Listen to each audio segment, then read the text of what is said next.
What if I told you that the biggest lie ever told to you about success, happiness, and fulfillment is that focusing on yourself is selfish?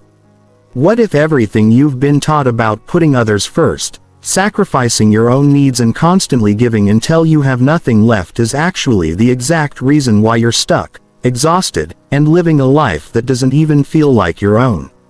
Right now, at this very moment, you are being programmed to believe that self-focus is narcissistic.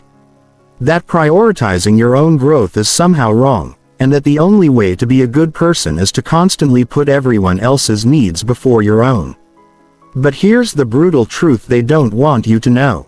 This mentality is destroying your life, your potential, and ironically, your ability to actually help anyone else. You cannot give what you do not have. You cannot lead others to a place you've never been. You cannot inspire confidence if you don't possess it yourself. You cannot create abundance for others if you're living in scarcity. And you cannot love others fully if you haven't learned to value yourself first. This audiobook will shatter every limiting belief you have about self-focus and show you why the most successful, fulfilled, and genuinely helpful people in the world are obsessively focused on themselves first. Not because they're selfish, but because they understand a fundamental principle that average people completely miss. When you become the best version of yourself, everyone around you benefits.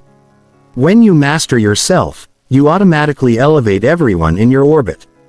When you focus on yourself with intention and purpose, you don't become less valuable to others. You become infinitely more valuable. By the time you finish this audiobook, you will understand why self-focus is not only necessary but mandatory for anyone who wants to live an extraordinary life. You will have a complete framework for prioritizing yourself without guilt, for building unshakable confidence from the inside out, and for creating a life so magnetic that opportunities, relationships, and success are naturally drawn to you. This is not about becoming selfish or self-centered. This is about becoming self-aware, self-directed, and self-empowered so that you can show up as the most powerful version of yourself in every area of your life. Chapter 1: The Selflessness Trap and Why It's Destroying Your Life. Here's a question that's going to make you uncomfortable. How much of your life do you actually control? How many of your daily decisions are made based on what you truly want versus what you think others expect from you? How much of your time, energy, and attention goes toward building the life you actually desire versus constantly managing other people's needs, emotions, and problems? If you're honest with yourself, the answer is probably terrifying. Most people are living their entire lives on autopilot, constantly reacting to external demands, putting everyone else first, and wondering why they feel empty, resentful, and stuck in a life that doesn't feel authentic to who they really are. This is the selflessness trap, and it's one of the most dangerous psychological patterns you can fall into because it disguises itself as virtue while slowly destroying everything that makes you uniquely powerful. The selflessness trap works like this. From childhood, you're taught that good people sacrifice for others, that putting yourself first is selfish, and that your worth is determined by how much you can give to everyone else. So you develop a pattern of constantly saying yes when you want to say no, of prioritizing other people's goals over your own, of making yourself smaller so others feel more comfortable, and of believing that your value comes from how useful you are to everyone else. But here's what nobody tells you about this pattern. It doesn't actually make you a better person. It makes you a weaker person. It doesn't make you more valuable to others. It makes you less valuable to everyone, including yourself. When you constantly put others first, you're not being noble. You're being unconscious. You're operating from a scarcity mindset that says there isn't enough success, happiness, or fulfillment to go around. So you have to sacrifice your share to make others happy. But this is a fundamental misunderstanding of how value creation actually works. Value is not finite. Success is not a zero-sum game. When you focus on becoming the most powerful, capable, and fulfilled version of yourself, you don't take anything away from anyone else. You expand the total amount of value available to everyone around you. Think about the people in your life who inspire you the most. Are they the ones who are constantly sacrificing themselves for others and living in quiet desperation? Or are they the ones who have mastered themselves, who are living with purpose and intention, who have created something meaningful with their lives? The answer is obvious. You're not inspired by victims. You're inspired by victors. You're not motivated by people who have given up on their dreams to make everyone else comfortable. You're motivated by people who have pursued their dreams relentlessly and created something extraordinary in the process. The selflessness trap also creates a twisted dynamic where you become addicted to being needed. You start to derive your sense of worth from how much other people depend on you, how much they need your help, and how much you can sacrifice for their benefit. But this isn't love or service. This is codependency. You're not helping others become stronger and more capable. You're enabling their weakness and creating a dynamic where they need you to stay small so they can feel secure. This pattern destroys authentic relationships because it's based on inequality rather than mutual respect and growth. Here's another brutal truth about the selflessness trap. When you don't prioritize your own development, growth, and well-being, you have nothing of real value to offer anyone else. You might think you're being helpful by constantly giving your time and attention to others. But what you're actually giving them is the energy of someone who doesn't value themselves enough to invest in their own potential. You're modeling for them that self-neglect is normal, that dreams are meant to be sacrificed, and that the highest aspiration in life is to make yourself useful to other people rather than to become the fullest expression of who you're capable of being. The most dangerous part of the selflessness trap is that it prevents you from ever discovering what you're truly capable of. When all your time and energy goes toward managing other people's lives, you never have the space to explore your own potential, to develop your unique gifts, to pursue your deepest interests, or to create something meaningful that could benefit far more people than your constant availability ever could. You become a slave to other people's immediate needs instead of a creator of long-term value. Breaking free from the selflessness trap requires a fundamental shift in how you think about service, value, and responsibility. True service is not about making yourself constantly available to solve other people's problems. True service is about becoming so skilled, so capable, and so fulfilled that your very presence elevates everyone around you. It's about modeling what's possible when someone commits fully to their own development and growth. It's about creating value from a place of abundance rather than giving from a place of depletion. The most generous thing you can do for the people you care about is to become the most powerful version of yourself. When you focus on developing your skills, expanding your consciousness, building your confidence, and creating a life you're genuinely excited about, you give everyone around you permission to do the same. You stop enabling their limitations and start inspiring their potential. You stop being a crutch that keeps them weak and start being an example that shows them what strength looks like. Chapter 2: The Energy Economics That Governs Everything in Your Life. Most people have no idea how energy actually works. And this ignorance is costing them everything. They think energy is infinite, that they can give endlessly without consequence, that saying yes to everyone and everything is somehow sustainable, and that their well-being will somehow magically take care of itself while they focus on everyone else's needs. This is not just naive, it's destructive.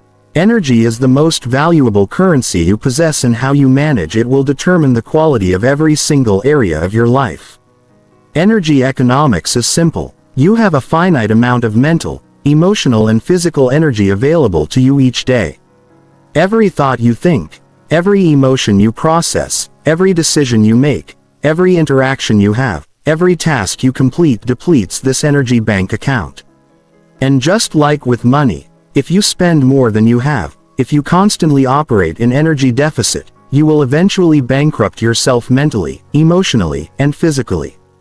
The difference is that unlike money, energy directly impacts your ability to think clearly, make good decisions, maintain healthy relationships, and create anything meaningful with your life.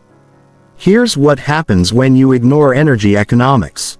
You start each day already depleted because you haven't properly restored yourself from the previous day. You say yes to requests that drain you because you haven't learned to evaluate opportunities based on their energy return on investment. You engage with people who consistently take more than they give because you haven't recognized that relationships, like investments, need to be profitable for both parties to be sustainable. You pursue activities and commitments that exhaust you because you've never learned to distinguish between effort that energizes you and effort that depletes you. The result is a life of chronic exhaustion, resentment, and mediocrity. You're constantly running on empty, which means you never have the energy available to pursue anything that could actually fulfill you or create meaningful value in the world. You become reactive instead of creative, responsive instead of proactive, and you settle for managing problems instead of building solutions. Your relationships suffer because you're always giving from a place of depletion rather than abundance. Your work suffers because you don't have the mental clarity or creative energy to perform at your highest level. Your health suffers because you don't have the energy to maintain the habits and practices that keep you strong and vibrant. But here's what changes everything. When you understand energy economics and start managing your energy like the precious resource it is, your entire life transforms.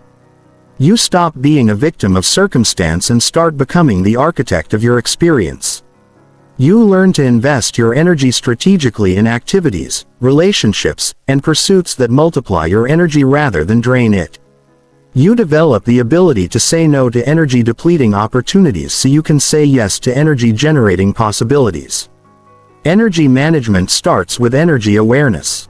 Most people have no idea what actually gives them energy versus what takes it away because they've never paid attention to how different activities, people, and environments affect their internal state. They operate on autopilot, saying yes to everything and wondering why they always feel exhausted. But when you start tracking your energy levels throughout the day, when you start noticing which activities leave you feeling more alive and which ones leave you feeling drained, you begin to see patterns that can completely change how you structure your life. High-energy activities are usually aligned with your natural strengths, interests, and values. They're activities that challenge you in a way that feels engaging rather than overwhelming, that allow you to use your unique skills and talents, and that contribute to something you genuinely care about. These activities don't feel like work, even though they might require significant effort. They energize you because they're expressions of who you really are rather than obligations you've accepted to please other people. Low-energy activities are usually misaligned with your natural wiring. They're activities that drain you because they require you to work against your natural strengths, suppress your authentic personality, or contribute to outcomes you don't actually value. These activities feel like work even when they're technically easy because they require you to be someone you're not in order to complete them successfully. The same principle applies to relationships.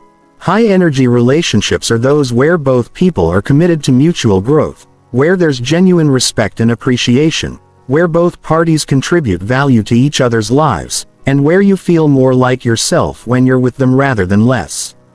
These relationships energize you because they're based on authenticity, reciprocity, and shared growth. Low-energy relationships are those where you constantly have to manage someone else's emotions, where you're giving significantly more than you're receiving, where you have to suppress parts of yourself to maintain the relationship, or where the other person consistently drains your emotional resources without contributing to your well-being.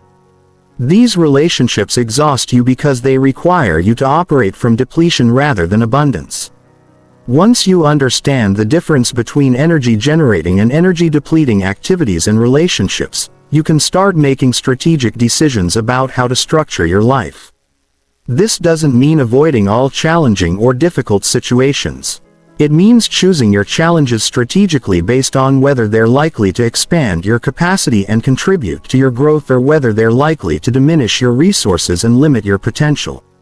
The highest performing people in any field understand energy economics intuitively. They protect their energy like their life depends on it because they understand that their energy is their life. They're selective about what they commit to, ruthless about eliminating energy drains, and strategic about investing their energy in activities and relationships that compound over time.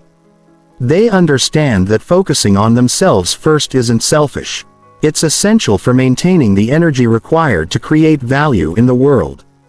When you master energy economics, you stop living in survival mode and start living in creation mode. You have the mental clarity to think strategically about your life instead of just reacting to whatever happens to you. You have the emotional resources to build meaningful relationships instead of just managing other people's problems. You have the physical vitality to pursue challenging goals instead of just trying to make it through each day. You become a source of energy for others instead of a drain on their resources. Chapter 3. The magnetic effect of authentic self-development. There's a phenomenon that happens when you truly commit to developing yourself that most people never experience because they never actually prioritize their own growth. It's called the magnetic effect, and it's the reason why some people seem to effortlessly attract opportunities, relationships, and success, while others struggle endlessly despite working just as hard. The magnetic effect is what happens when you become so genuinely aligned with your authentic self.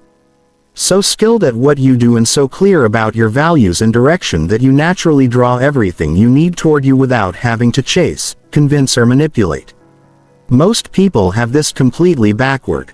They think that in order to get what they want, they have to go out and pursue it aggressively. They think they have to convince people to like them, persuade others to give them opportunities, and constantly prove their worth to the world around them. So, they spend their lives chasing external validation, trying to be what they think others want them to be and exhausting themselves in the pursuit of things that often turn out to be unfulfilling even when they achieve them. But the magnetic effect works in the opposite direction. When you focus intensely on becoming the most skilled, confident, and authentic version of yourself, when you develop genuine expertise in areas you care about, when you build unshakable self-respect and inner security, you create a gravitational pull that draws the right opportunities, relationships, and experiences toward you naturally. You stop being someone who needs external validation and start being someone who provides value, inspiration, and leadership to everyone around you. Here's why the magnetic effect is so powerful. Most people are lost. They don't know what they want. They're not clear about their values. They haven't developed their unique gifts. And they're constantly looking outside themselves for direction, purpose, and fulfillment. When they encounter someone who has done the inner work to become genuinely self-directed, self-confident, and self-aware, they're naturally drawn to that person's energy because it represents something they desperately want, but don't know how to create for themselves. The magnetic effect is not about being perfect or having everything figured out. It's about being authentic, committed to growth, and clear about your direction. People are magnetically attracted to authenticity because it's so rare in a world where everyone is trying to be what they think others want them to be.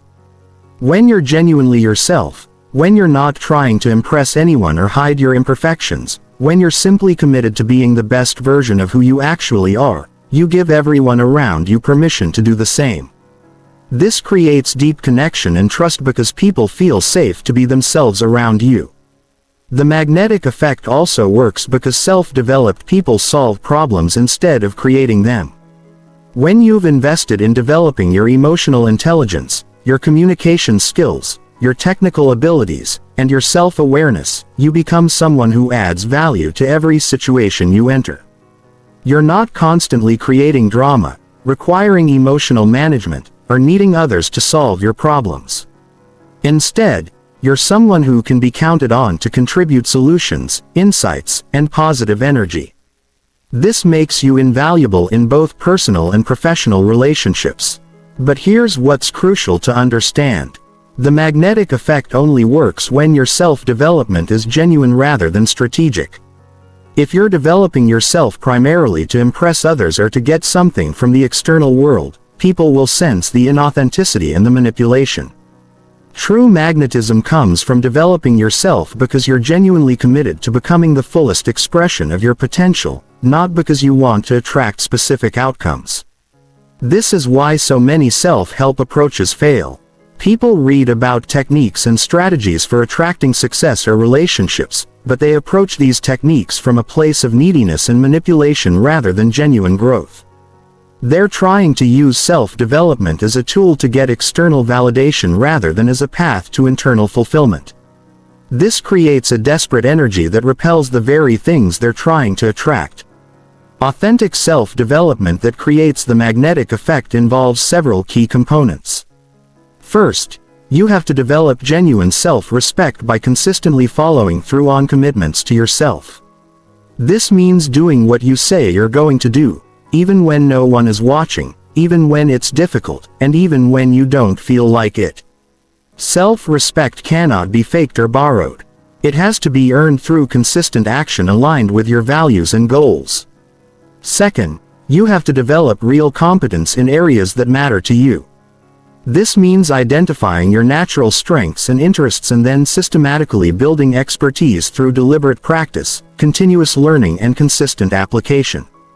Competence creates confidence, and confidence is magnetic because it's rare. Most people are insecure about their abilities because they've never committed to developing them systematically. Third, you have to develop emotional mastery, which means learning to manage your internal state regardless of external circumstances.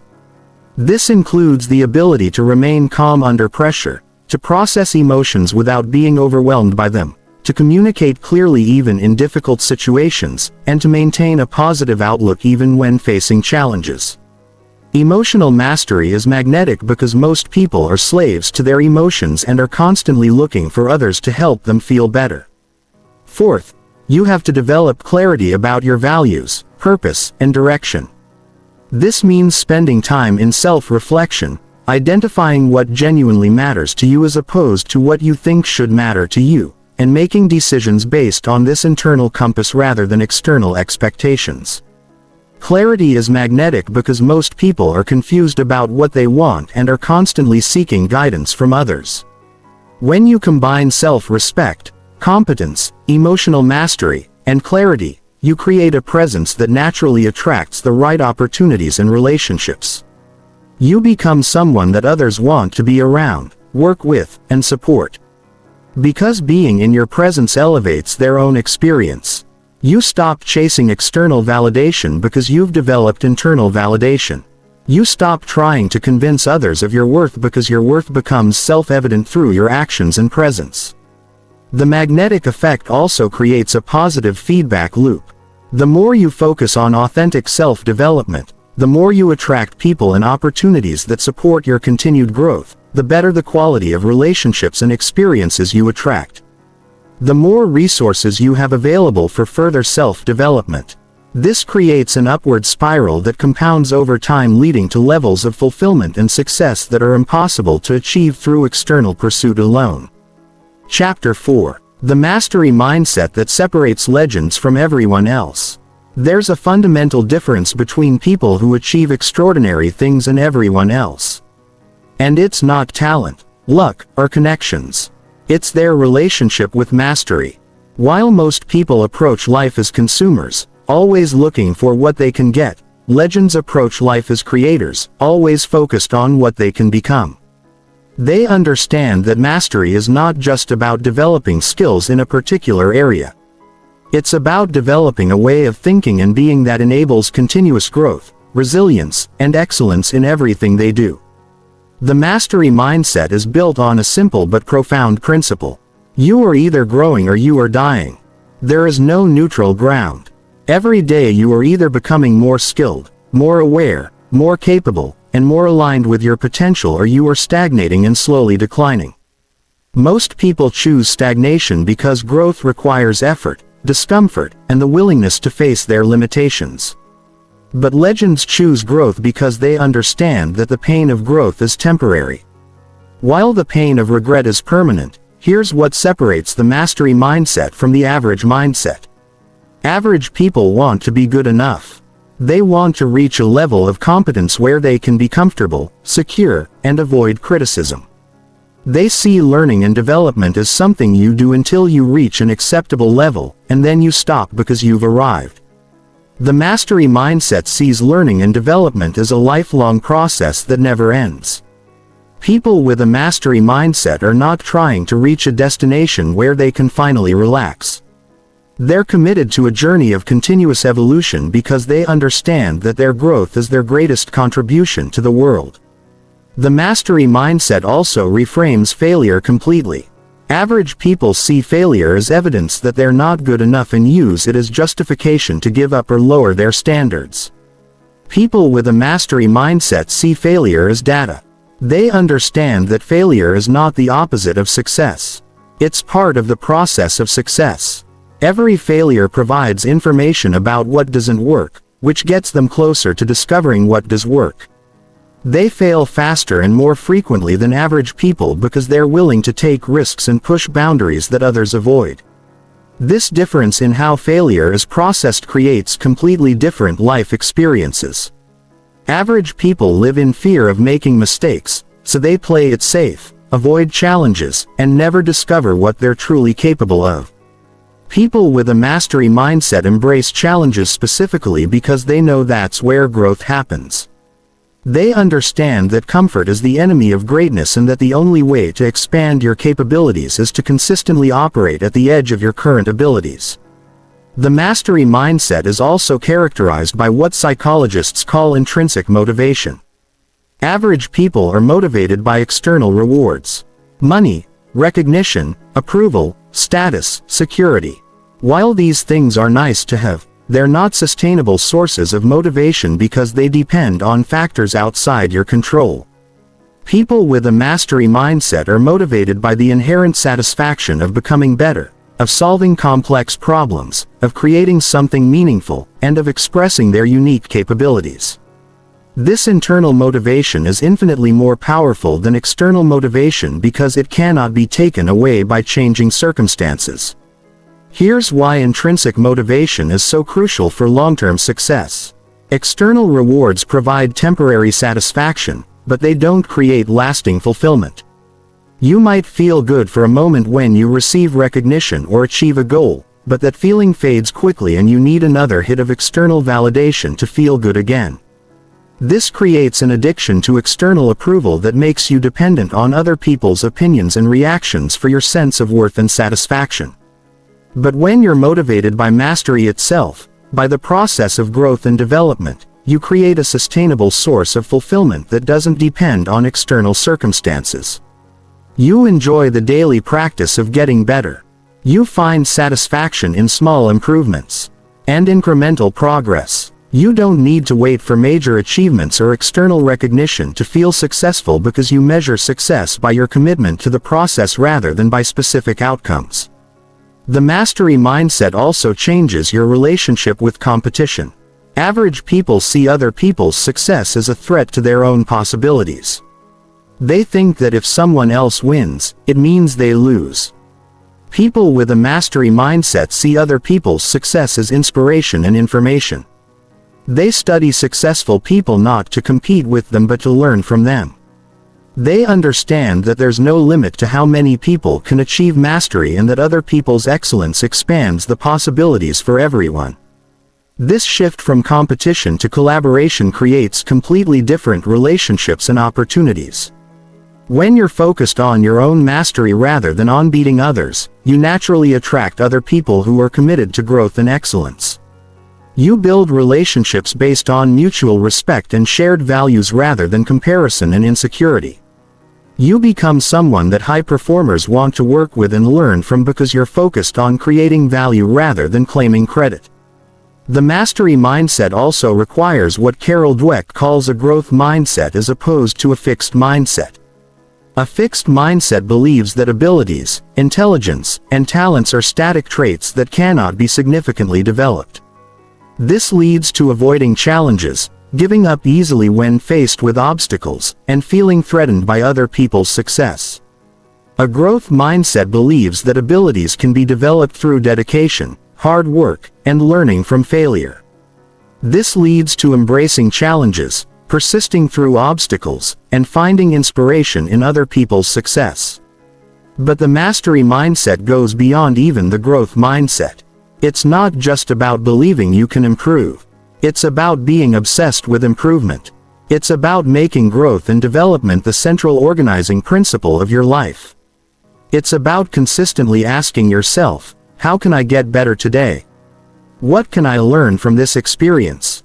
How can I approach this more effectively? What would mastery look like in this situation? People with a mastery mindset also understand the compound effect of small consistent improvements. They don't need to make massive changes overnight. They focus on getting slightly better every day, understanding that small improvements compound over time into extraordinary results. They're patient with the process but urgent about daily action. They measure their progress in terms of years and decades rather than days and weeks. The mastery mindset ultimately creates a completely different quality of life.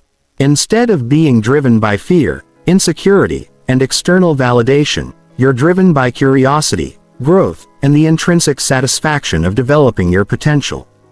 Instead of comparing yourself to others, you compare yourself to who you were yesterday.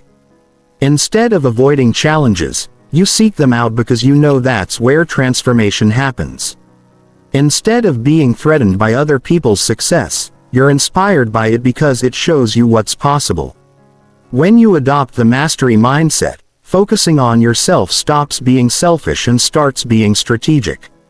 You understand that your commitment to your own development is the greatest gift you can give to the world. Because the more skilled, aware, and capable you become, the more value you can create for everyone around you. You stop apologizing for prioritizing your growth and start recognizing it as a responsibility you have to yourself and to everyone whose life you have the potential to impact. Chapter 5. The Boundary System That Protects Your Energy and Potential. One of the most crucial skills you can develop in your journey of focusing on yourself is the ability to set and maintain clear boundaries. But most people completely misunderstand what boundaries actually are and why they're essential. They think boundaries are about being mean, selfish, or antisocial. They think boundaries will damage their relationships and make them less likable. This is exactly backward. Boundaries are actually what make authentic, healthy relationships possible. They're what allow you to give from a place of abundance rather than obligation. And they're what protect your energy and potential from being drained by people and situations that don't deserve access to your most valuable resources. A boundary is simply a clear limit that defines what you will and won't accept in your life. It's a way of communicating your standards, values, and priorities to the world around you. It's a protective barrier that ensures your time, energy, and attention go toward the things that genuinely matter to you rather than being scattered across every random request, demand, or expectation that comes your way. Without clear boundaries, you become a victim of other people's agendas, constantly reacting to external pressures instead of proactively creating the life you actually want. Here's why boundaries are so crucial for anyone who wants to focus on themselves and develop their potential. Your time, energy, and attention are finite resources. Every moment you spend on something that doesn't align with your values, goals, or authentic interests is a moment you can't spend on developing yourself, pursuing your dreams, or creating value in areas that genuinely matter to you without boundaries. Your life becomes a chaotic mess of other people's priorities and you never develop the focused intensity required to achieve mastery in anything. The reason most people struggle with boundaries is that they've been conditioned to believe their worth comes from how much they can do for other people. They think that saying no makes them selfish, that disappointing others is the worst thing they can do, and that their value is determined by how available and accommodating they are. This is a toxic mindset that leads to resentment, exhaustion, and a life that feels completely out of control. But here's the truth about boundaries. They don't hurt relationships. They improve them. When you have clear boundaries, people know exactly what to expect from you. They know what you're available for and what you're not. They know how to interact with you in a way that respects your time and energy. This creates much healthier dynamics because it eliminates the confusion, manipulation, and resentment that come from unclear expectations. Boundaries also make your yes more valuable.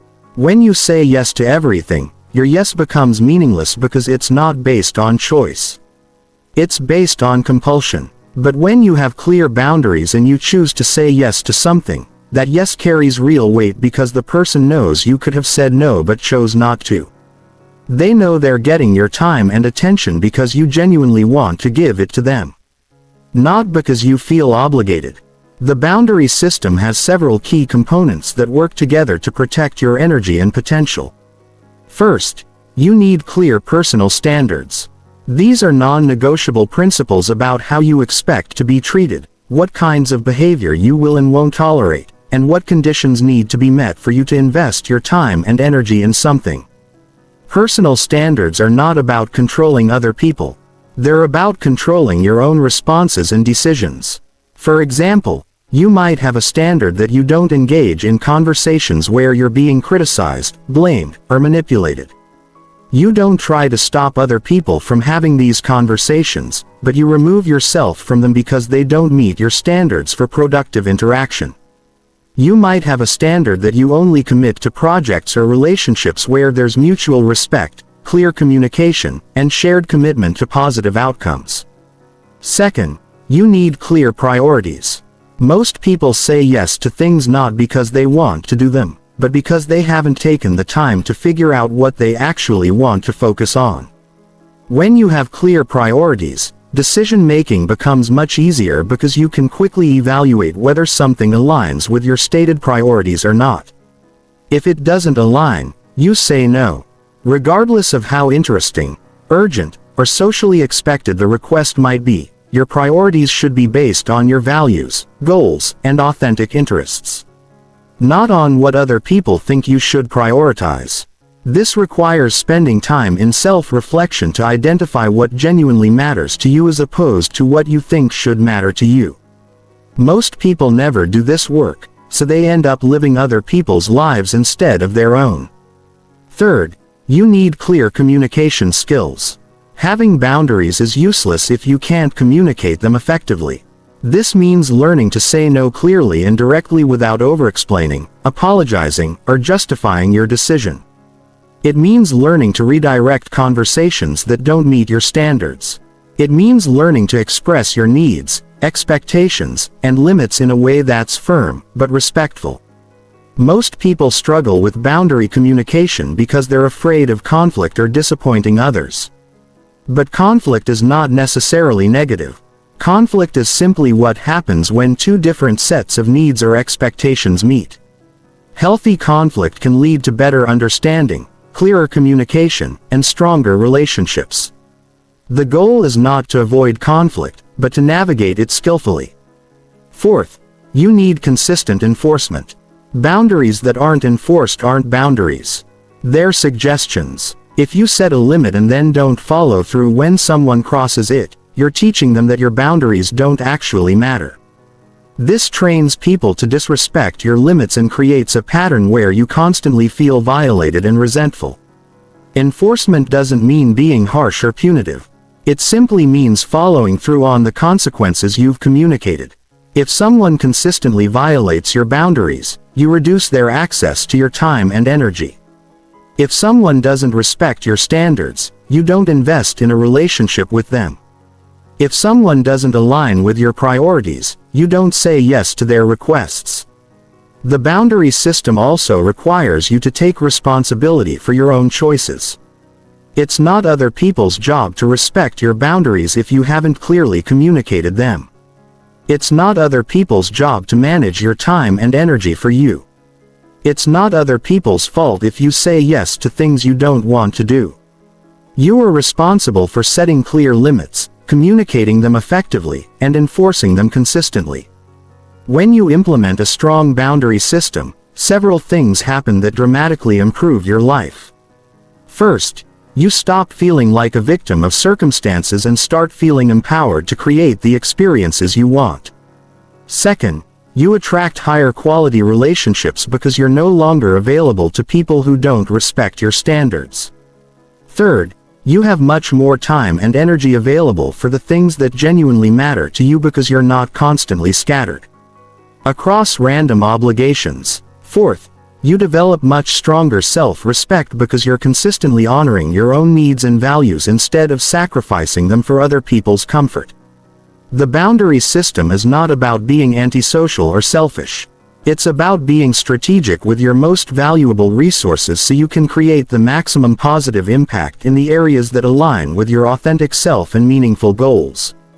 When you protect your energy and potential through clear boundaries, you become much more valuable to the people who deserve access to your time and attention because you're giving from a place of choice and abundance rather than obligation and depletion. Chapter 6. The vision clarity that transforms everything. Most people are living their lives completely backwards. And they don't even realize it. They're making decisions based on what other people expect, what society tells them they should want, what their family thinks is appropriate, or what seems safe and acceptable. They're constantly reacting to external circumstances instead of creating from an internal vision. They're spending their precious time and energy on activities that don't align with anything they actually care about because they've never taken the time to figure out what they genuinely want their life to look like. This is why most people feel lost, frustrated, and empty even when they're technically successful by conventional standards. Vision clarity is the foundation of everything else we've discussed. Without a clear vision of who you want to become and what you want to create with your life, you have no framework for making decisions about where to invest your energy, what boundaries to set, or what opportunities to pursue. You become a leaf blowing in the wind, constantly changing direction based on whatever external pressure is strongest at the moment. But when you have genuine vision clarity, everything changes. Every decision becomes easier because you have a clear criterion for evaluation. Every boundary becomes obvious because you know what supports your vision and what detracts from it. Here's what most people get wrong about vision. They think it's about setting goals or making plans. But goals and plans are just the tactical level. Vision is about identity. It's about becoming crystal clear on who you are at your core, what you value most deeply, what kind of impact you want to have in the world, and what would make you feel genuinely fulfilled and proud of how you spent your time on Earth. This is not about what you think you should want or what would impress other people. This is about what resonates with your authentic self when you strip away all the external conditioning and social programming.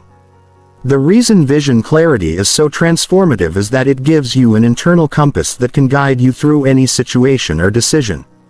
When you know who you're becoming and what you're building, you don't need external validation to know whether you're on the right track. You don't need other people to tell you what's important or worthwhile.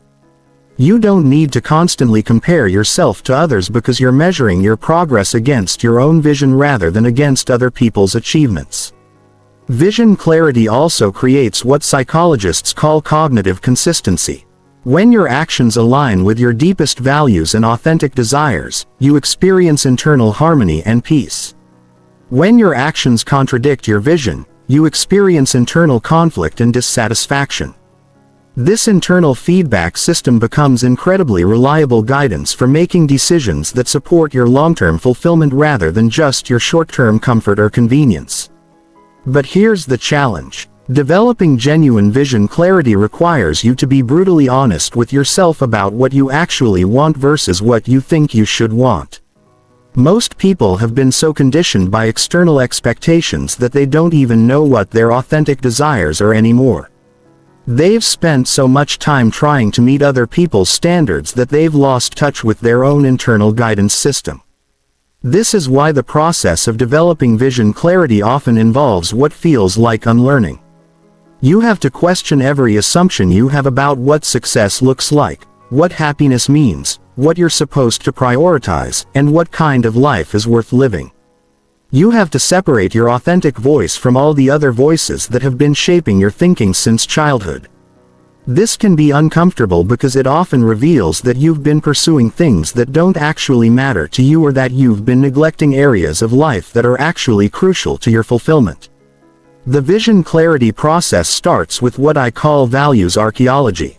Most people think they know what they value. But when you dig deeper, you often discover that what you say you value and what you actually prioritize with your time and energy are completely different things. Values archaeology involves looking at how you actually spend your time, what you actually get excited about, what you actually feel proud of, and what you actually regret not pursuing. Your authentic values are revealed by your actions and emotions, not by your intellectual beliefs about what you should value. Once you've identified your authentic values, the next step is future self-visualization. This involves spending time imagining yourself 5, 10, or 20 years from now having fully embodied your values and developed your potential. What does that version of yourself look like? How do they think, act, and respond to challenges? What have they created or contributed? What kind of relationships do they have? What does their daily life look like?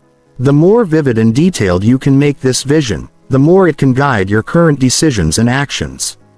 But vision clarity is not just about the future. It's also about purpose identification, which means understanding what kind of contribution or impact you want to make during your time alive. This is not necessarily about having a grand mission to change the world, though it could be. It's about understanding what feels meaningful and worthwhile to you personally. It could be raising children who become confident and capable adults. It could be creating art that moves people. It could be building a business that solves important problems. It could be developing expertise in a field that fascinates you. The key is that it feels authentic and significant to you regardless of how it looks to anyone else. When you combine authentic values, future self-vision and purpose identification, you create what I call a personal constitution.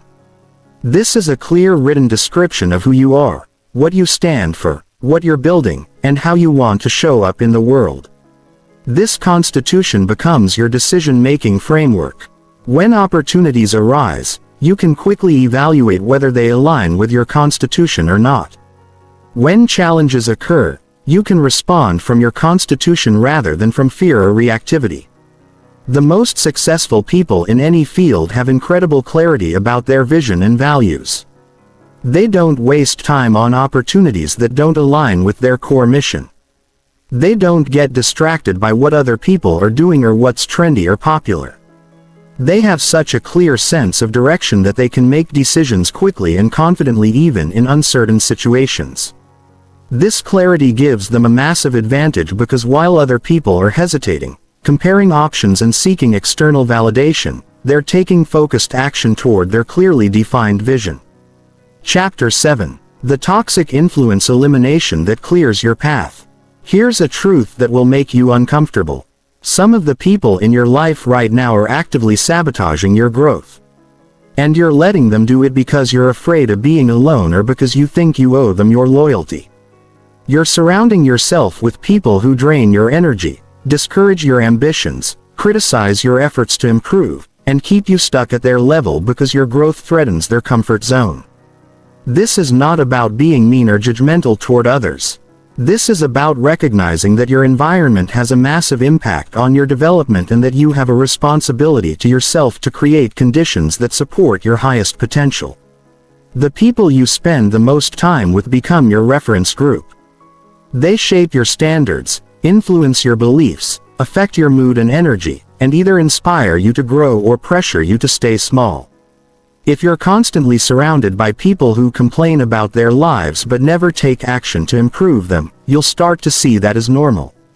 If you're constantly around people who mock ambition, criticize success, and discourage taking risks, you'll internalize those attitudes and limit your own possibilities.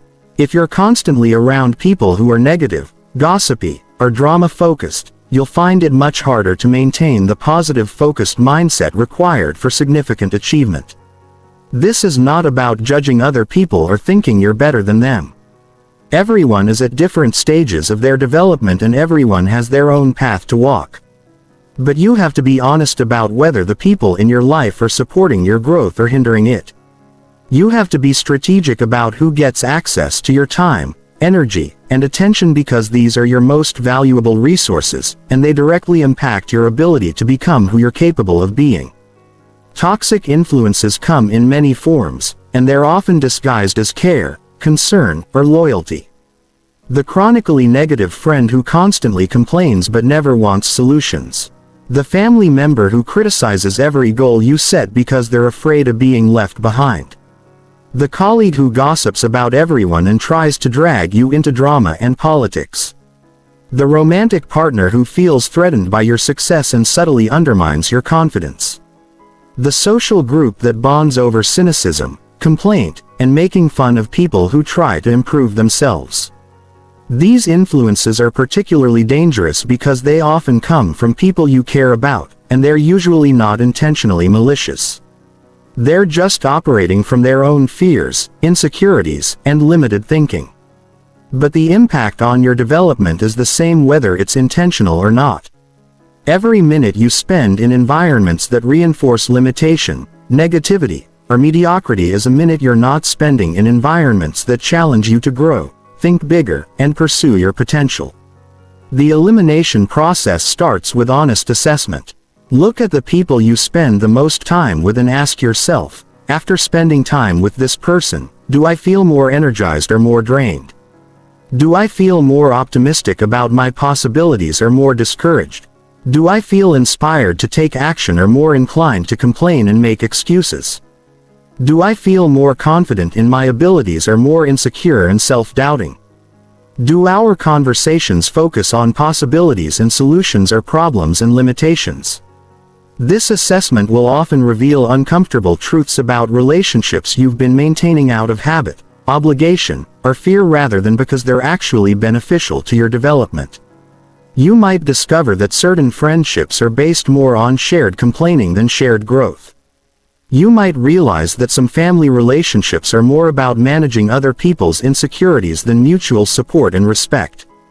You might recognize that some social environments consistently bring out the worst in you rather than the best.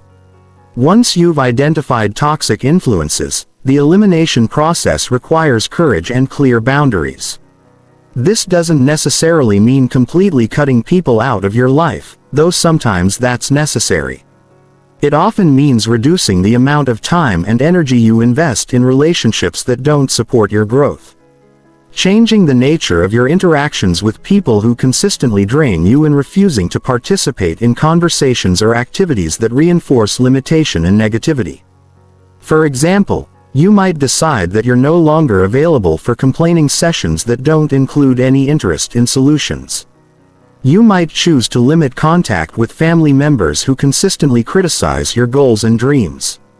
You might stop participating in social gatherings that revolve around gossip, criticism, or cynicism. You might end romantic relationships where your partner feels threatened by your growth instead of excited about it. This process is often difficult because it challenges the social conditioning that tells you to prioritize other people's comfort over your own development. You might feel guilty about setting boundaries with people who have been in your life for a long time. You might worry about being seen as selfish or arrogant. You might be afraid of being alone or of not having anyone to spend time with if you eliminate toxic influences. But here's what happens when you create space. By eliminating toxic influences, you make room for positive influences to enter your life. You start attracting people who are also committed to growth, who inspire you to be better, who support your ambitions, and who challenge you in productive ways.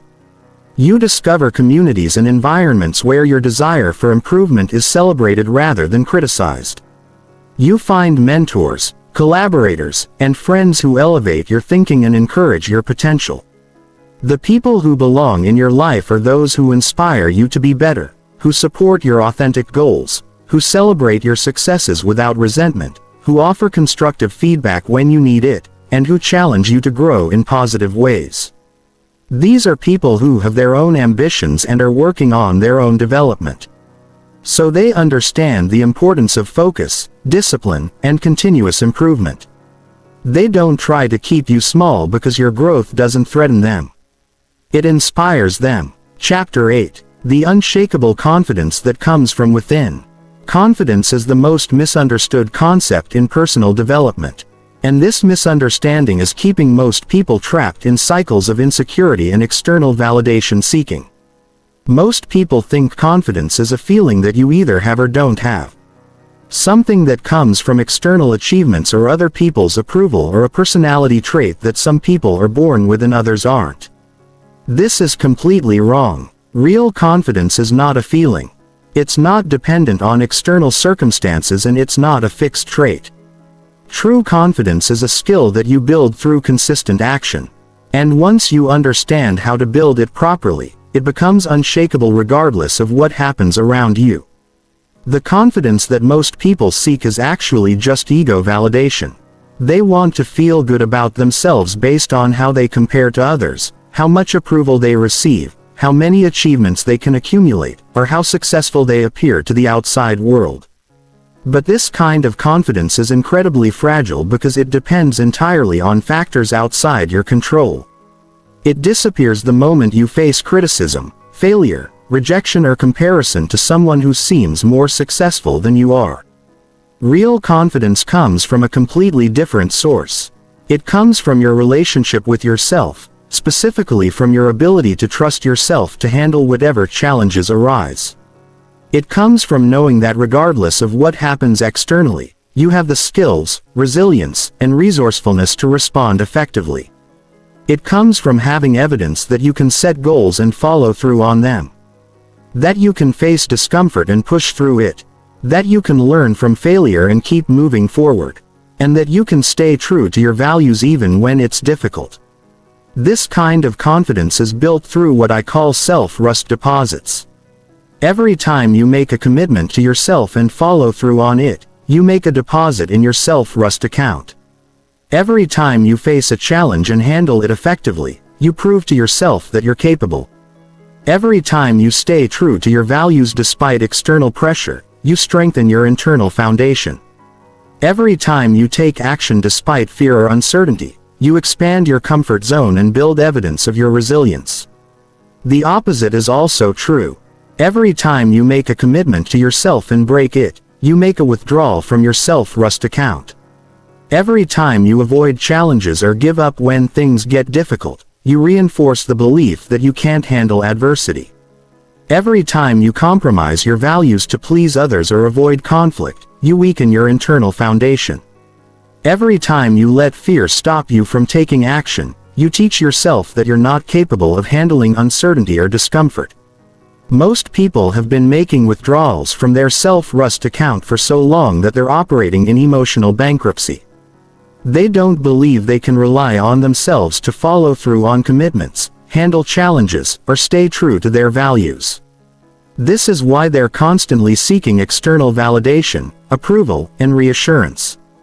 They're trying to get from others what they haven't learned to give themselves. Evidence that they're capable, valuable, and worthy of respect. Building unshakable confidence requires a systematic approach to making self-trust deposits. This starts with making small commitments to yourself and following through on them consistently. It doesn't matter what the commitments are. They could be as simple as exercising for 20 minutes every day, reading for 30 minutes every evening, or writing in a journal every morning. What matters is that you commit to something specific and then prove to yourself that your word to yourself means something. The key is to start small enough that you can maintain consistency even when motivation is low. Circumstances are challenging or you don't feel like doing it. Most people set commitments that are too ambitious, fail to maintain them, and then use that failure as evidence that they can't trust themselves. This creates a negative cycle where each failure makes the next failure more likely because your confidence in your own reliability continues to erode. But when you start small and build consistency, you create a positive cycle. Each success makes the next success more likely because your confidence in your ability to follow through continues to grow over time. You can gradually increase the difficulty of your commitments as your self-trust account grows stronger. You move from small daily habits to bigger challenges to major goals. Always building on the foundation of proven reliability to yourself. Unshakable confidence also requires learning to process failure and setbacks effectively. Confident people don't avoid failure. They fail more frequently than average people because they take more risks and attempt more challenging goals. The difference is in how they interpret failure instead of seeing failure as evidence of inadequacy. They see it as valuable feedback that helps them adjust their approach and improve their strategy. This reframing is crucial because it allows you to maintain confidence even in the face of temporary setbacks. You don't need to be perfect to be confident. You don't need to succeed at everything to trust yourself. You just need to know that you can learn from whatever happens and keep moving toward your goals. This kind of resilience is what allows truly confident people to attempt ambitious goals, recover from major setbacks, and maintain their sense of self-worth regardless of external circumstances. Another component of unshakable confidence is internal validation. Most people are constantly seeking approval, recognition, and reassurance from others because they haven't learned to validate themselves. They need external confirmation that they're doing well, making progress, or handling things appropriately. This makes them incredibly vulnerable to other people's opinions, moods, and judgments. But when you develop internal validation skills, you become much less dependent on external feedback for your sense of worth and confidence. You learn to recognize your own progress, celebrate your own improvements, and appreciate your own efforts regardless of whether anyone else notices or acknowledges them. You develop the ability to feel proud of yourself based on your own standards rather than constantly measuring yourself against other people's expectations. Chapter 9. The Compound Effect of Daily Self-Investment. Here's a concept that will completely change how you think about personal development. The compound effect is not just a financial principle. It's the most powerful force for personal transformation that exists. Just like small amounts of money invested consistently over time can grow into massive wealth through compound interest. Small amounts of daily investment in yourself compound over time into extraordinary levels of capability, confidence, and achievement.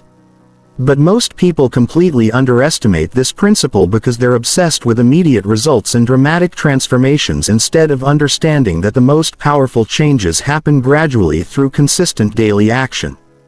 The reason most people fail to develop themselves is not because they don't want to improve or because they don't have access to information about how to improve.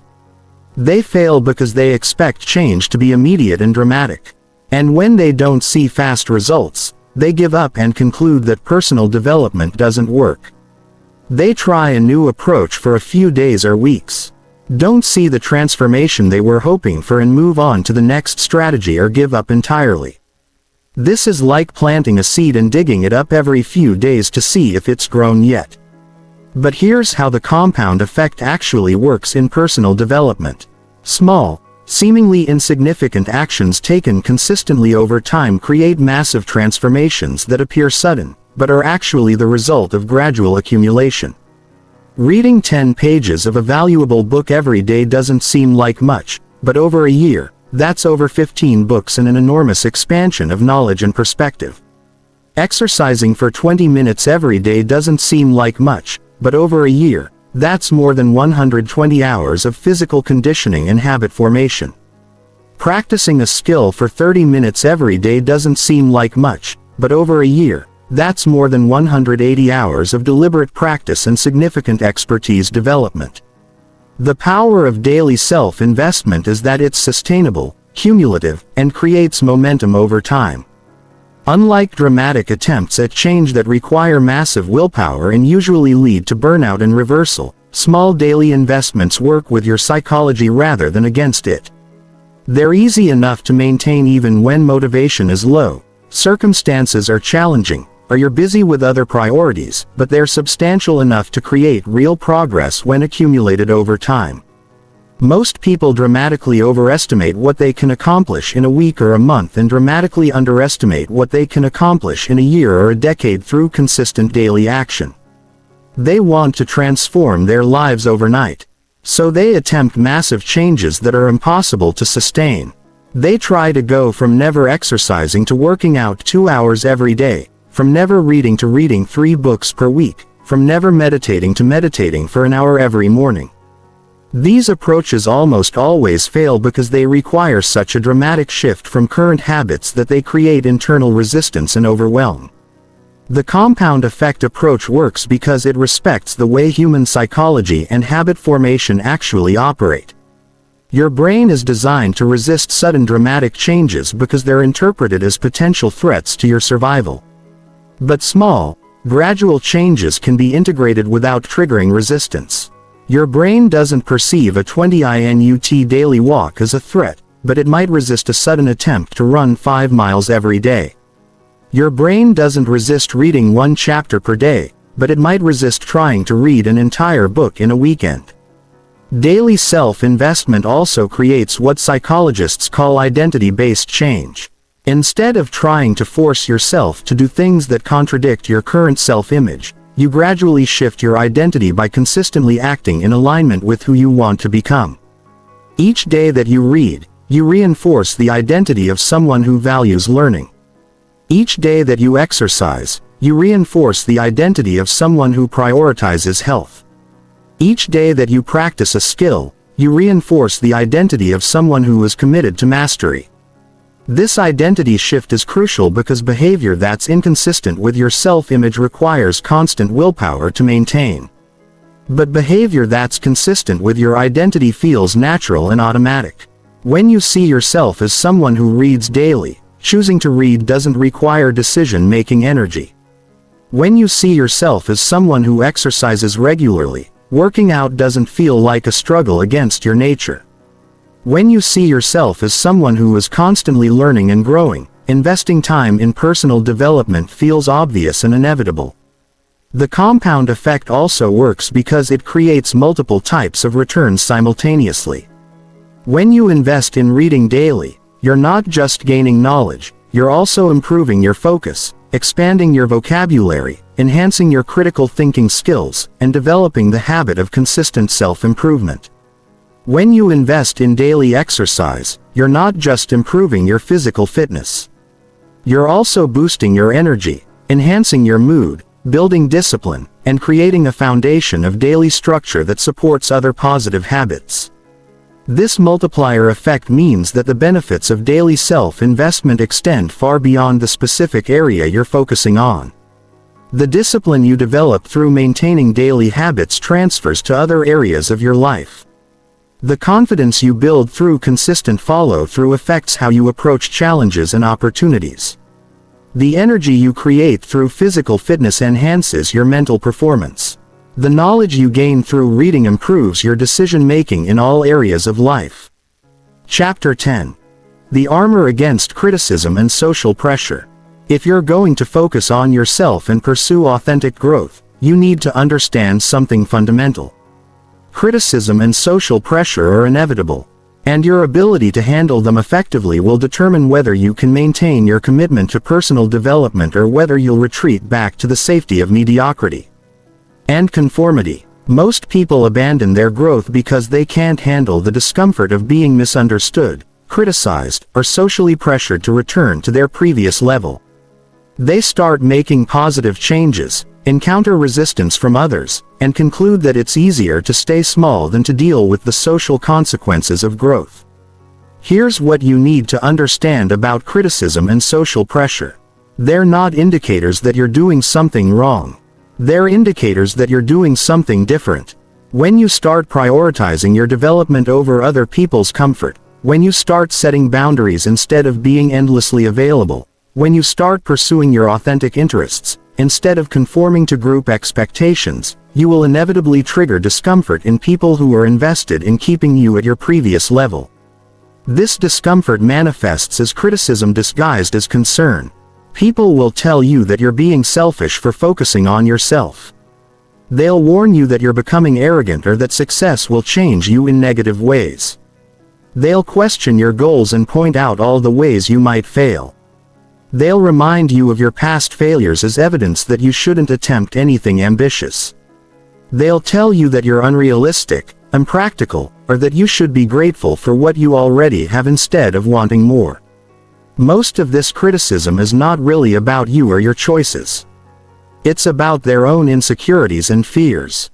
When someone tells you that focusing on yourself is selfish, what they're really saying is that your self-focus threatens their ability to access your time and energy for their own needs.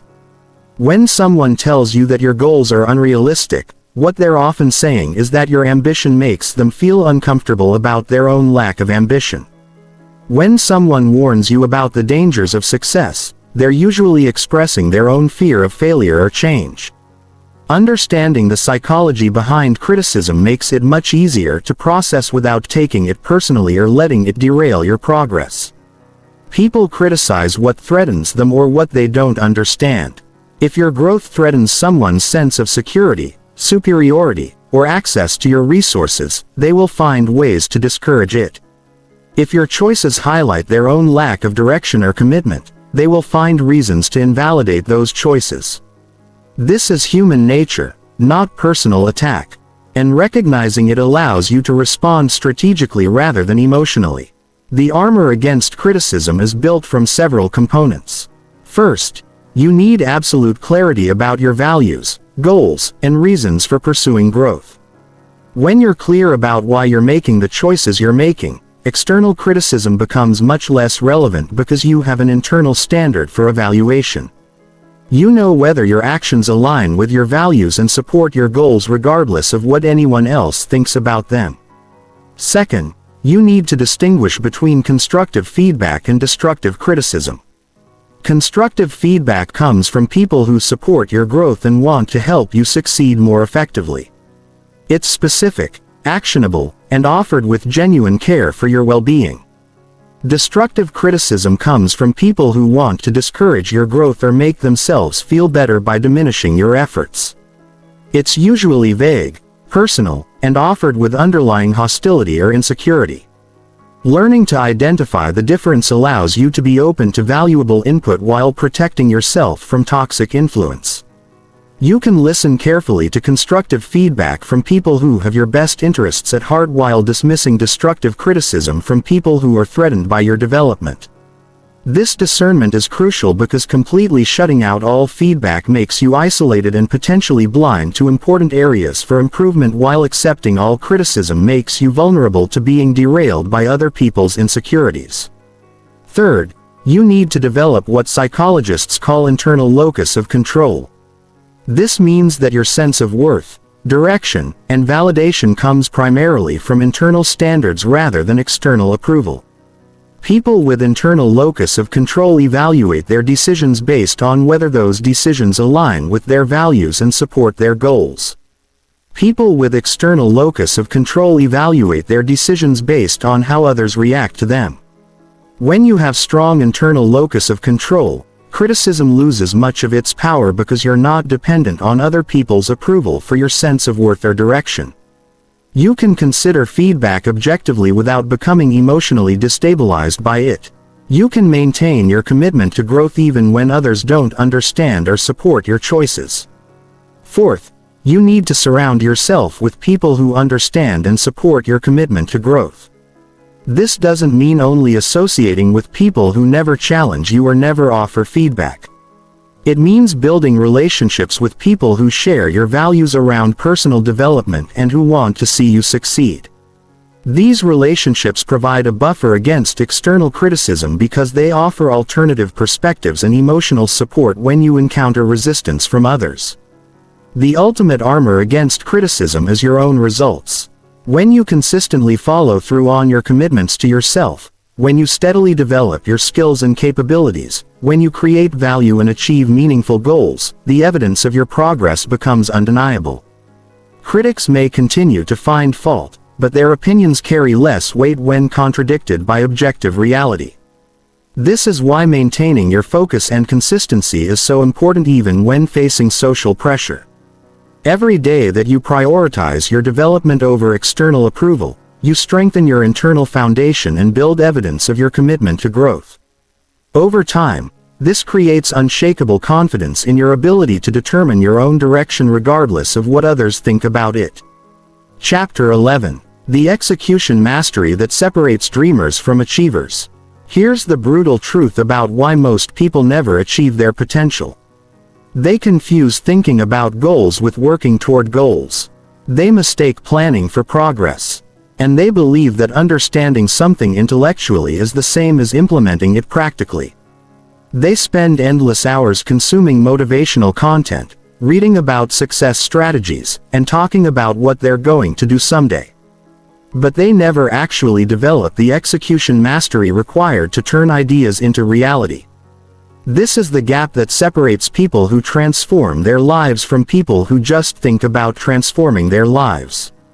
Execution mastery is not about working harder or longer hours. Most people who struggle with execution are actually working quite hard.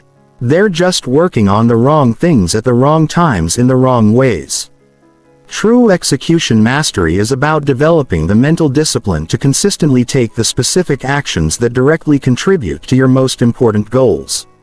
Regardless of how you feel, what distractions are available, or what immediate gratification you could pursue instead, the first component of execution mastery is what I call priority ruthlessness.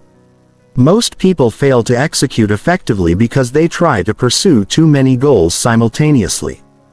They don't distinguish between what's important and what's urgent, and they allow low-priority activities to consume the time and energy they should be investing in high-impact actions. Priority ruthlessness means getting absolutely clear about the 3 to 5 most important outcomes you want to achieve and then organizing your entire schedule around making progress on those outcomes every single day. This requires saying no to everything else, no matter how interesting, urgent, or socially expected it might be. It means declining invitations that don't align with your priorities, avoiding projects that don't contribute to your core goals, and eliminating activities that feel productive but don't actually move you closer to what you're trying to achieve. Most people are terrified of this level of focus because they're afraid they'll miss out on opportunities or disappoint people. But the truth is that trying to do everything means doing nothing exceptionally well. The second component is implementation systems. Most people approach execution randomly and reactively. They wait for motivation to strike. They work on whatever feels most appealing in the moment, and they hope that their good intentions will somehow translate into consistent action. This approach virtually guarantees inconsistent results because it depends entirely on feelings and circumstances that are constantly changing. Execution masters create systems that guarantee consistent action regardless of external circumstances or internal motivation levels. These systems include specific daily routines that automatically move them toward their goals. Environmental design that makes productive behavior easier and unproductive behavior harder, and accountability structures that create external pressure to follow through on commitments. They don't rely on willpower or motivation because they understand that these resources are limited and unreliable. For example, if your goal is to write a book, an execution master doesn't wait for inspiration or try to write when they feel creative. They establish a specific time each day when they write. They create a dedicated space for writing that's free from distractions. They set a specific word count target for each session, and they track their progress visually so they can see their momentum building over time. They make writing so automatic and systematic that it happens whether they feel like it or not. The third component is resistance management. Every meaningful goal involves activities that are uncomfortable, challenging, or boring. Your brain will constantly generate resistance to these activities by offering more immediately gratifying alternatives, creating elaborate justifications for procrastination, or generating fears about potential failure or judgment. Most people are slaves to this resistance, which is why they never develop the consistency required for significant achievement. Execution masters understand that resistance is inevitable and plan for it strategically. They expect their brain to offer distractions and have predetermined responses ready. They break challenging tasks into smaller components that feel less overwhelming. They use time-based constraints to limit how long they have to endure discomfort. They remind themselves of their deeper motivations when immediate satisfaction feels more appealing than long-term progress. The fourth component is feedback optimization. Most people either avoid feedback entirely because they're afraid of criticism, or they seek feedback but don't actually use it to improve their approach. Execution masters actively seek specific actionable feedback about their progress and methods, and they adjust their approach based on what they learn. They measure their results consistently. They analyze what's working and what isn't, and they continuously refine their systems to become more effective over time. This creates a continuous improvement cycle where execution becomes more efficient and effective through iteration. They don't just work hard. They work smart by constantly learning how to get better results with less effort and fewer resources. They treat every project as an opportunity to develop their execution skills, not just as a means to achieve a specific outcome. The fifth component is momentum maintenance. Most people work in starts and stops. They make progress for a few days or weeks, then take breaks that turn into extended periods of inactivity, then have to start over from scratch. This pattern makes everything harder because you're constantly overcoming initial resistance instead of building on existing momentum. Execution masters understand that momentum is one of the most valuable assets you can create, and they protect it religiously. They maintain some level of daily action on their most important goals even when circumstances are challenging or motivation is low. They understand that doing something small is infinitely better than doing nothing because maintaining momentum preserves all the progress you've made and makes it easier to return to full intensity when conditions improve. Chapter 12. The Relationship Revolution That Changes Everything. Here's something most people never realize about relationships. When you start focusing on yourself and developing genuine confidence, self-respect and clear boundaries, the quality of every relationship in your life either dramatically improves or the relationship naturally ends. This is not a bug, it's a feature. The relationships that improve are those with people who respect growth, appreciate authenticity, and are capable of healthy dynamics. The relationships that end are those that were based on your willingness to be small, accommodating, or available for other people's dysfunction. Most people are terrified of this relationship revolution because they're afraid of being alone. They're attached to familiar dynamics, even when those dynamics are unhealthy, and they've never experienced what it's like to have relationships based on mutual respect and genuine compatibility rather than neediness, obligation, or fear. But here's what you need to understand. Low-quality relationships are worse than no relationships. Staying connected to people who drain your energy, disrespect your boundaries, or require you to suppress your authentic self is not love or loyalty. It's self-abandonment. When you focus on developing yourself, you naturally become less available for relationships that require you to be less than who you're becoming. You stop tolerating disrespect because you've learned to respect yourself. You stop accepting crumbs of affection because you've developed a strong sense of your own worth. You stop trying to fix or save other people because you're focused on your own growth and development. You stop being the therapist, the rescuer, or the constant giver in relationships where there's no reciprocity or mutual investment.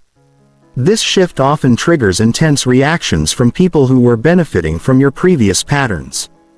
The friend who was used to you always being available for their emotional crises will accuse you of being selfish when you're no longer on call. The romantic partner who was comfortable with an unequal dynamic will feel threatened when you start expecting mutual respect and effort. The family member who was used to controlling or manipulating you will escalate their behavior when your boundaries become firm and consistent.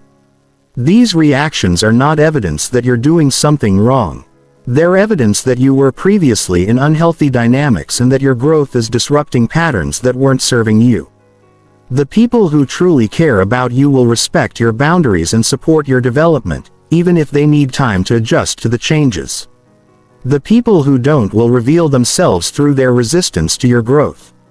And you'll have valuable information about whether these relationships are worth maintaining.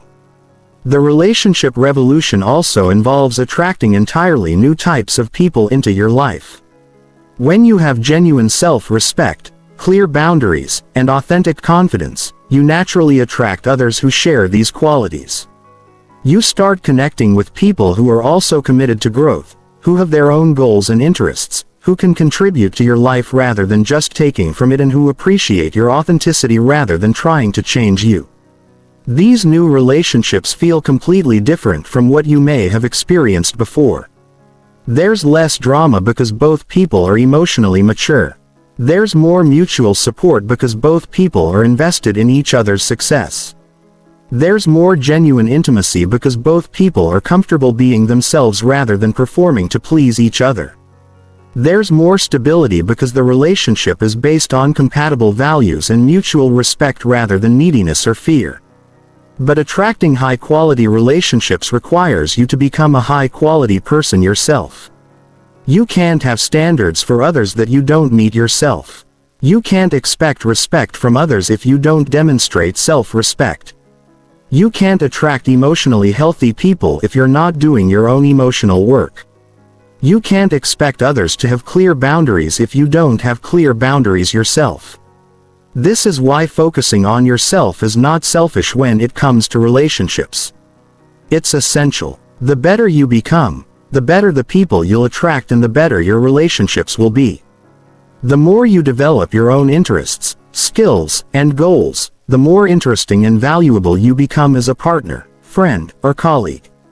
The more you learn to validate yourself internally, the less you'll need constant reassurance from others, which makes you much more attractive and less exhausting to be around. The relationship revolution also involves changing how you communicate and interact with others. When you have genuine confidence and self-respect, you can be more direct and honest in your communication because you're not afraid of conflict or rejection. You can express your needs clearly because you believe you deserve to have your needs met. You can disagree with others without feeling threatened because your sense of worth doesn't depend on universal approval. This directness and authenticity actually improves relationships because it eliminates the guessing games, passive-aggressive behavior and resentment that come from poor communication. People know where they stand with you, which creates trust and respect even when there's disagreement. Your relationships become based on reality rather than pretense, which makes them much more satisfying and sustainable. The revolution also involves learning to be alone comfortably. Most people stay in unsatisfying relationships because they're afraid of loneliness. But when you've developed a rich internal life and genuine self-respect, being alone becomes enjoyable rather than frightening. You don't need other people to entertain you, validate you, or make you feel worthwhile. This comfort with solitude paradoxically makes you much more attractive to others because neediness is repelling while self-sufficiency is magnetic. When you're genuinely comfortable being alone, you make relationship choices from a position of preference rather than desperation. You choose to be with people because you enjoy their company and value what they bring to your life, not because you're afraid of being by yourself. This leads to much healthier dynamics because the relationship is based on mutual choice rather than mutual dependency. Chapter 13. The Mental Fortress That Makes You Unbreakable. The difference between people who achieve extraordinary things and people who collapse under pressure is not talent, resources, or circumstances. It's mental resilience. It's the ability to maintain focus, confidence, and forward momentum regardless of setbacks, criticism, failures, or external chaos. Most people have glass minds that shatter at the first sign of real difficulty. But legends build mental fortresses that can withstand any storm and emerge stronger from every challenge. Building a mental fortress starts with understanding that your mind is under constant attack from forces designed to weaken your resolve and limit your potential. Every day you're bombarded with negative news that makes the world seem dangerous and hopeless. You're exposed to social media that encourages comparison and breeds insecurity. You encounter people who project their own limitations and fears onto your goals and dreams. You face setbacks and failures that can either strengthen your resolve or convince you to quit. Most people have no defense against these attacks because they've never consciously developed their mental resilience. They allow external circumstances to dictate their internal state.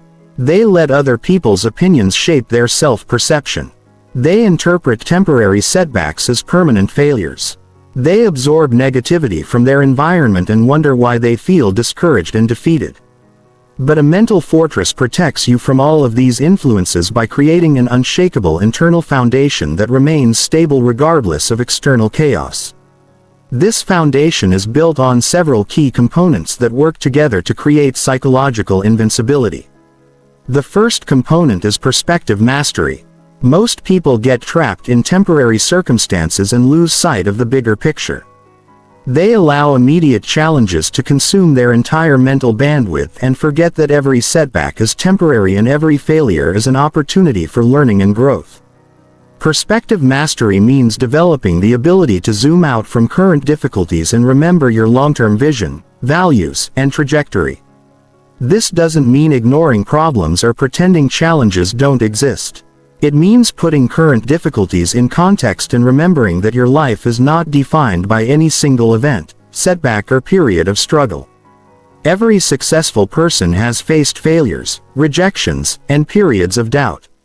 What separates them from people who quit is their ability to maintain perspective during difficult times and continue moving forward despite temporary obstacles. The second component is emotional regulation mastery. Most people are slaves to their emotions, allowing feelings to dictate their actions and decisions. When they feel discouraged, they stop taking productive action. When they feel anxious, they avoid challenges and opportunities. When they feel angry, they make decisions they later regret. When they feel overwhelmed, they abandon their goals and retreat to what feels safe. Emotional regulation mastery means learning to acknowledge your emotions without being controlled by them. It means developing the ability to take productive action even when you don't feel motivated, confident, or optimistic. It means understanding that feelings are temporary experiences that provide information but shouldn't dictate behavior. It means building the capacity to feel difficult emotions fully without letting them derail your commitment to your goals and values. The third component is meaning-making mastery. Humans are meaning-making creatures, and the meaning you assign to events in your life determines how those events affect your mental state and future behavior. Most people unconsciously assign disempowering meanings to challenges and setbacks. They interpret failure as evidence of inadequacy, criticism as confirmation of unworthiness, and obstacles as signs that they should quit or lower their standards. Meaning-making mastery involves consciously choosing empowering interpretations of difficult experiences. Instead of seeing failure as evidence of inadequacy, you see it as valuable feedback that helps you improve your approach. Instead of seeing criticism as confirmation of unworthiness, you see it as information that may or may not be useful for your development. Instead of seeing obstacles as signs to quit, you see them as opportunities to develop resilience and problem-solving skills. The fourth component is narrative control. Most people are unconscious of the story they're telling themselves about their life, their potential, and their circumstances. They operate from disempowering narratives that limit their possibilities and justify mediocrity. They see themselves as victims of circumstances rather than creators of their reality. They focus on what's wrong, what's missing, and what's impossible rather than what's working, what's available, and what's achievable. Narrative control means becoming conscious of the story you're telling yourself and deliberately choosing a narrative that empowers action and growth. Instead of focusing on your limitations, you focus on your potential.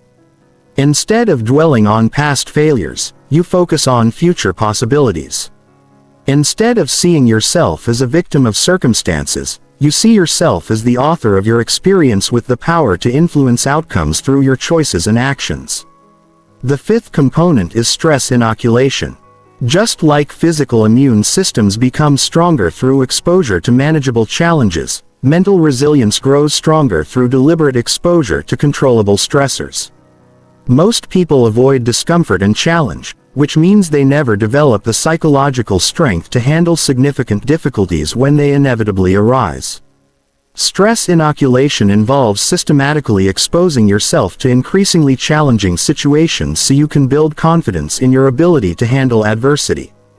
This might mean taking on projects that stretch your abilities, having difficult conversations you've been avoiding, or pursuing goals that require you to operate outside your comfort zone.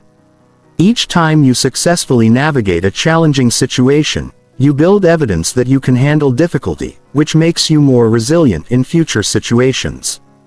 The mental fortress also requires what Navy SEALs call compartmentalization. This is the ability to separate your current emotional state from your necessary actions. Even if you're feeling discouraged, anxious, or overwhelmed, you can still take the actions required to move toward your goals. Even if circumstances are challenging or chaotic, you can still focus on what's within your control and make productive decisions. Chapter 14. The reality creation that puts you in complete control. Here's a concept that will fundamentally change how you approach life. You are not a passive victim of circumstances. You are an active creator of your reality. Most people live as if life happens to them, as if their circumstances are determined by forces outside their control, as if their only option is to react to whatever situations arise. But the most successful and fulfilled people understand that while you can't control everything that happens to you, you have tremendous power to influence your environment, your opportunities, your relationships, and your outcomes through conscious choice and strategic action. Reality creation starts with understanding that your external world is largely a reflection of your internal world. Your circumstances mirror your beliefs, your standards, your habits, your decisions, and the energy you consistently put out into the world. If your life feels chaotic and out of control, it's usually because your internal world lacks clarity, discipline, and intentional structure. If your relationships are consistently dysfunctional, it's usually because you haven't developed the self-awareness and emotional skills necessary for healthy dynamics. Most people resist this concept because it requires taking full responsibility for their life experience. And responsibility can feel overwhelming. When you're used to blaming external circumstances for your problems, it's easier to believe that your boss is the reason you're unhappy at work than to acknowledge that you chose this job and have the power to choose differently. It's easier to believe that you're unlucky in relationships than to examine the patterns you've been creating and the standards you've been accepting. But this resistance keeps you trapped in victimhood and prevents you from accessing your power to create change. When you blame external circumstances for your problems, you're essentially saying that you're powerless to improve your situation. When you take responsibility for your role in creating your current reality, you reclaim your power to create a different reality through different choices and actions. Reality creation involves several key principles that work together to give you increasing control over your life experience. The first principle is environmental design. Your environment shapes your behavior, thoughts, and emotions much more than most people realize. If your physical space is cluttered and chaotic, it's much harder to maintain mental clarity and focus. If you're constantly surrounded by negative people, it's much harder to maintain a positive outlook and ambitious goals. Environmental design means consciously creating conditions that support the person you want to become and the life you want to live. This includes designing your physical space to encourage productive behaviors and discourage unproductive ones. It includes choosing social environments that inspire growth rather than enable mediocrity. It includes selecting information sources that expand your thinking rather than reinforce limitation. It includes creating daily routines and systems that automatically move you toward your goals. For example, if you want to become someone who reads regularly, you might place books in visible locations throughout your home. Create a comfortable reading space free from distractions and establish a specific time each day when reading happens automatically. If you want to become someone who exercises consistently, you might lay out workout clothes the night before. Choose a gym that's convenient to your daily routine and schedule exercise at a time when you have the most energy. The second principle is relationship curation. Your relationships have enormous influence on your beliefs, standards, energy level, and possibilities. People who are consistently negative will drag down your energy and motivation. People who have low standards will pressure you to lower your standards. People who don't believe in growth and improvement will discourage your efforts to develop yourself. Relationship curation means consciously choosing who gets access to your time, energy, and attention based on whether they support or hinder your development. This doesn't mean being arrogant or judgmental toward others.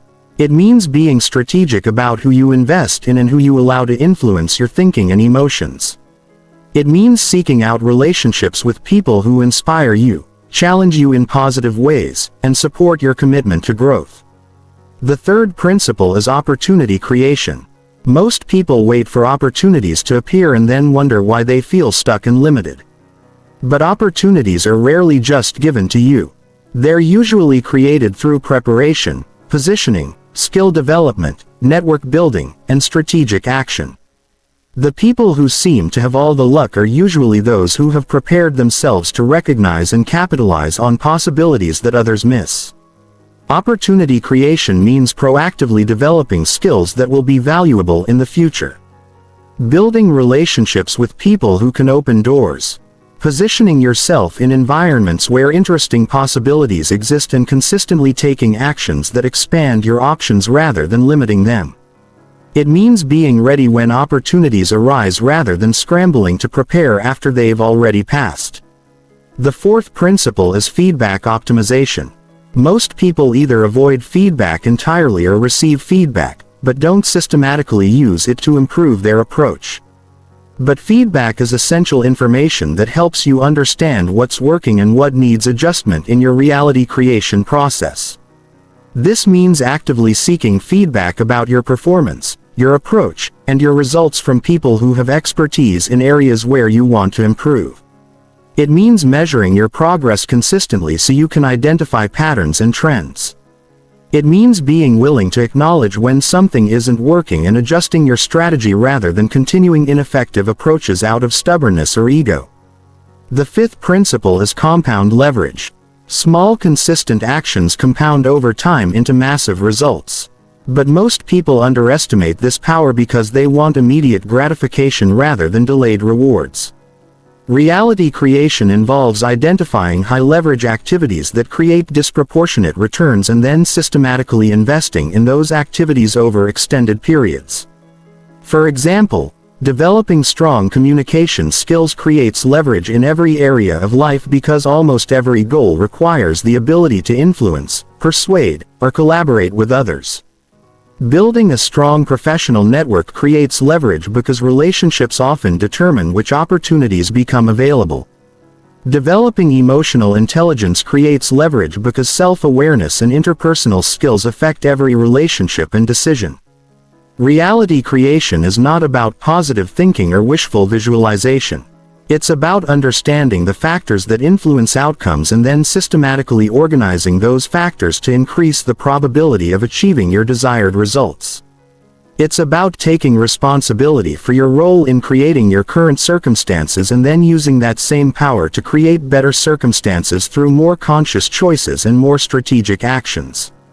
Chapter 15. The unstoppable transformation that makes you legendary. You've reached the point where everything changes.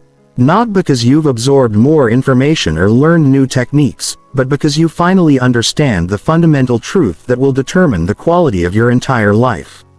You are not who you were yesterday. And who you become tomorrow is entirely within your control. Most people never grasp this concept because they're trapped in the illusion that personality, capabilities, and circumstances are fixed. They believe they are who they are. And that's the end of the story. But you now understand that identity is fluid, that capabilities can be developed, and that circumstances can be influenced through conscious choice and persistent action. The unstoppable transformation begins when you make a decision that most people never make. The decision to become completely responsible for your own development, happiness, and success. Not partially responsible, not responsible when it's convenient. Completely responsible, which means acknowledging that every aspect of your current life is the result of your past choices, actions, and responses to circumstances. This level of responsibility is terrifying to most people because it eliminates all excuses and external sources of blame. But it's also incredibly liberating because it means you have the power to create different results through different choices. This transformation is unstoppable because it's based on principles that compound over time rather than strategies that depend on external circumstances. When you focus consistently on developing yourself, when you build unshakable confidence through daily self-trust deposits, when you create boundaries that protect your energy and potential, when you surround yourself with influences that support your growth, the momentum builds exponentially. Each improvement creates the foundation for the next improvement. Each success increases your confidence to attempt bigger challenges. Each challenge you overcome expands your sense of what's possible. The transformation is also unstoppable because it changes you at the identity level rather than just at the behavioral level. You're not just trying to act differently while remaining the same person underneath. You're actually becoming a different person. Someone who naturally thinks, feels, and acts in alignment with your highest potential. This identity shift makes positive behaviors feel natural and automatic rather than forced and temporary. But here's what you must understand about this transformation. It will be tested the moment you commit to becoming the most powerful version of yourself.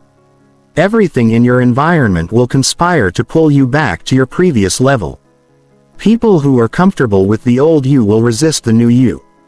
Circumstances will arise that challenge your resolve. Your own psychology will generate fear, doubt, and resistance to change.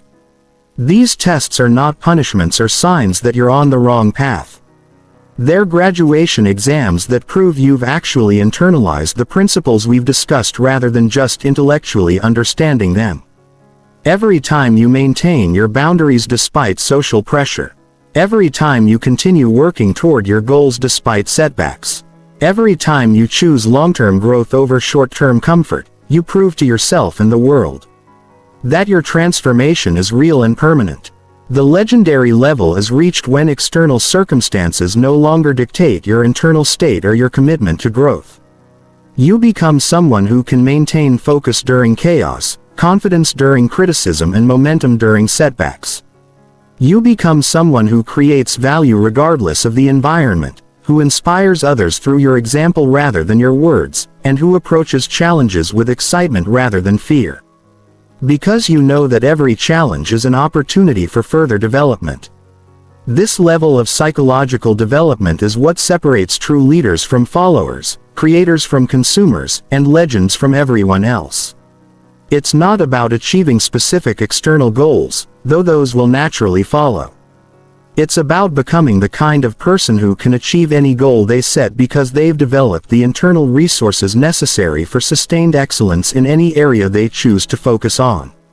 But becoming legendary requires what I call obsessive consistency. Most people are consistent when it's convenient, motivated when they feel inspired, and disciplined when circumstances are favorable. Legendary people are consistent especially when it's inconvenient. Motivated especially when they don't feel inspired, and disciplined especially when circumstances are challenging. They understand that character is revealed not by how you behave when everything is going well, but by how you behave when everything is going wrong. This obsessive consistency extends to every aspect of your development. You're not just committed to growing when you have time. You're committed to growing every single day, even if it's just for 10 minutes. You're not just focused on your goals when you're motivated. You're focused on your goals, especially when motivation is absent, because you understand that discipline is more reliable than motivation. You're not just working on yourself when it's easy. You're working on yourself, especially when it's difficult, because, you know, that's when the most important growth happens. The unstoppable transformation also requires what I call exponential thinking. Most people think linearly about their development.